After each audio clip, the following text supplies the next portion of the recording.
Presentamos Entrevista. Amigos televidentes, iniciamos las entrevistas. Está con nosotros el economista Ricardo Patiño, ex canciller del Ecuador, a quien saludamos muy cordialmente en los estudios de Telegrama en la ciudad de Guayaquil. Economista, gracias por estar en este espacio.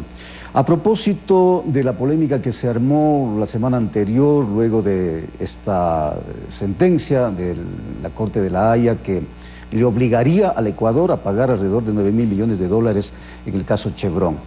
El gobierno actual ha responsabilizado de alguna manera a exfuncionarios del gobierno anterior por esta situación. Bienvenido, buenos días. Buen día. Bueno, es lamentable que el gobierno haya malentendido de qué se trata. Esta es una pugna entre Chevron y los pobladores amazónicos y entre Chevron y el Estado ecuatoriano, y ellos han entendido que esta es una pugna entre el gobierno actual y Correa.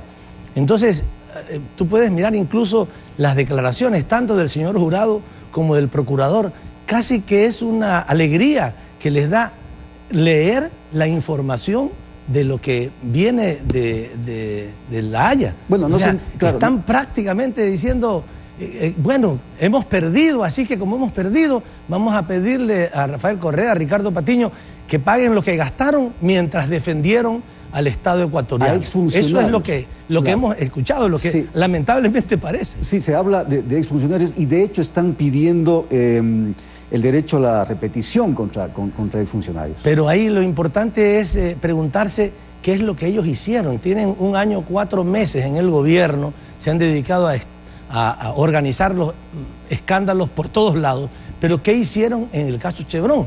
Y yo quiero remitirme a lo que el propio señor Pablo Campana, que es el líder económico del gobierno, dicho por todo el mundo, por todos los funcionarios del gobierno nacional, con algunos que han salido y que nos han comentado que lidera la parte económica del gobierno. ¿Qué dice él en sus declaraciones, Fernando? De hace 1 año, dice: Ecuador busca un acuerdo para terminar una larga disputa legal que el Estado ecuatoriano mantiene con Chevron desde hace más de 20 años.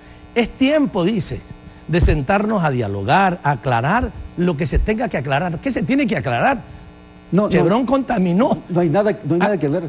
Hay que aclarar, dice, e intentar resolver este problema. Sería lo mejor para el Ecuador, para Chevron y para los Estados Unidos. Ahí está lo que la gente dice en la calle: toma tu diálogo. Lo mismo, la misma medicina, le están dando de su misma medicina al gobierno. No olvidemos las declaraciones de Eduardo Manga. Vamos a conversar con los empresarios, vamos a conversar con los trabajadores para que crean que estamos de a buenas con ellos, que crean que vamos a llegar a acuerdos. Y finalmente hicieron lo que les dio la gana, hablaron con los trabajadores y ahora les han dado todos los golpes del mundo. Lo mismo hizo Chevron. ¿Y qué intentaron? Intentaron hacer un pacto. A lo mejor lo lograron al final. Pero la pregunta es, a quien hay que preguntarle es al señor Campana. ¿Cómo le fue en este diálogo que tienen desde hace 1 año? ¿Y qué pasó con la Procuraduría? La Procuraduría debió haber seguido, no dialogando con Chevron, sino defendiéndonos en el juicio en La Haya. Eso es lo que le correspondía, Fernando. ¿Cuánto hizo, economista, cuánto hizo el gobierno anterior, los funcionarios del gobierno anterior, cuánto hicieron en torno a este tema? Porque ahora lo que se dice es que, en el caso específico de Ricardo Patiño, se encargó de traer a los artistas, que invirtió, gastó recursos públicos, trayendo artistas para que hablen en contra de Chevron. Pero en buena hora que hicimos eso es lo que teníamos que hacer. ¿Qué teníamos que hacer? Ante una campaña millonaria, sucia, que Chevron tuvo contra el Ecuador, contra los pobladores. A todos nos acusó de una corrupción generalizada. Y quiero decirte algo, Fernando, es importante decirlo. Hay que leer lo que dice el fallo de La Haya. El fallo de La Haya lo único que dice es que la sentencia del Aguagrio es nula porque según ellos... Hubo fraude, según ellos el juez no redactó. Se nota que en esta redacción no se usan las palabras que él acostumbra usar. Ese es un tema que hay que defenderse. Ellos utilizan el tema que fue una sentencia fraudulenta. Eso es lo que ellos dicen. Pero eso le corresponde al Ecuador defender, por supuesto, a su institucionalidad. Pero sin embargo, perdóname solamente que te diga, ¿qué dice también el fallo? El fallo dice con claridad, lo leo: sí hubo contaminación. Lamenta que Chevron no haya podido solucionar el problema de las afectaciones a los pobladores.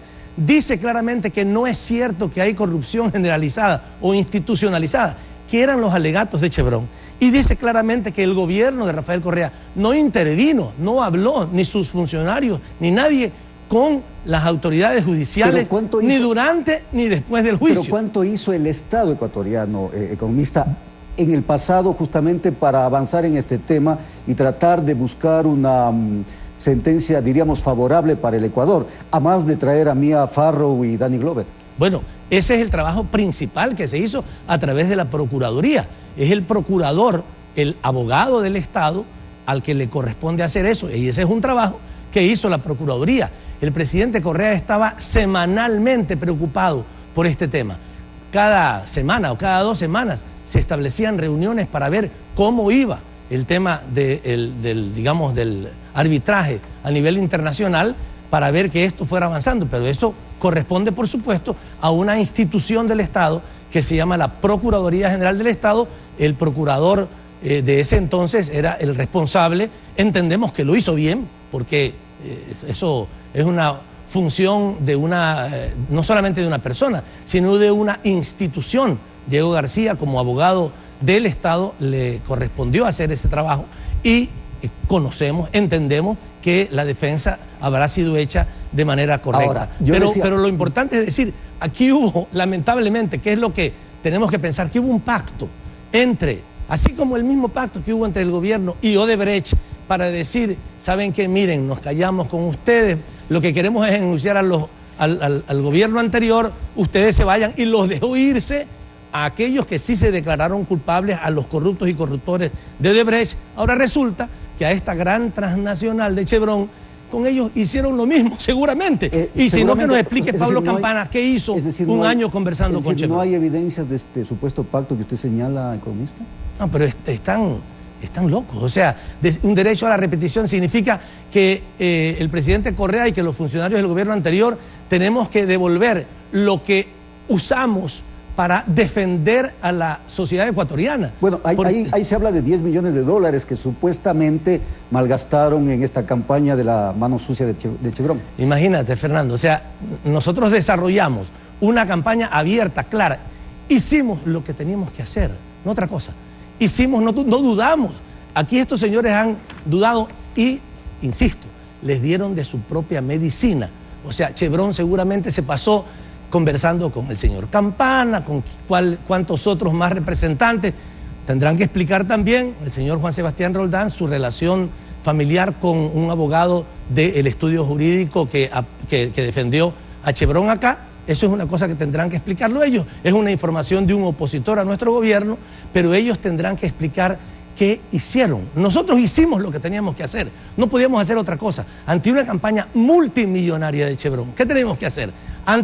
En el escenario mundial, defender primero al Estado ecuatoriano, su institucionalidad, su aparato jurisdiccional, y también defender, por supuesto, a los pobladores amazónicos, que tenían 20 años y ya van a cumplir, creo, 30 años en su lucha para que los indemnicen de toda la porquería que dejaron, la contaminación que dejaron en nuestro territorio, y que según Chevron, ellos lo habían dejado prácticamente, digamos, limpiado, barrido, sacudido. Es decir, el territorio amazónico quedó perfectamente arreglado. Y pudimos descubrir, casi levantando el terreno, que ahí estaban decenas y decenas de pozos de petróleo que habían dejado escondido y que destruyeron la vida de la gente. Casos de cáncer, casos de, peces muertos masivamente, los ríos terminados,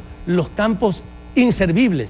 Eso teníamos que demostrarlo, y para eso era importante contar con el apoyo de personalidades a nivel mundial que vinieron, y no vinieron, imagínense, digamos, artistas de la talla de quienes estuvieron acá para engañar al mundo. No, vinieron a constatar y hablar con los pobladores amazónicos, que les dijeron, sí, aquí dejaron esto. Gracias. Nosotros hicimos lo que teníamos que hacer. El gobierno pactó y el gobierno conversó, y finalmente los hicieron seguramente tontos para tener el resultado final. Ellos tienen que responder, no nosotros. Gracias al economista Ricardo Patiño, ex canciller del Ecuador. Vamos a hacer una pausa. Al volver, María Antonieta estará entrevistando a César Ron a propósito de la eliminación gradual de subsidio al diésel industrial. Ya volvemos, no se vayan.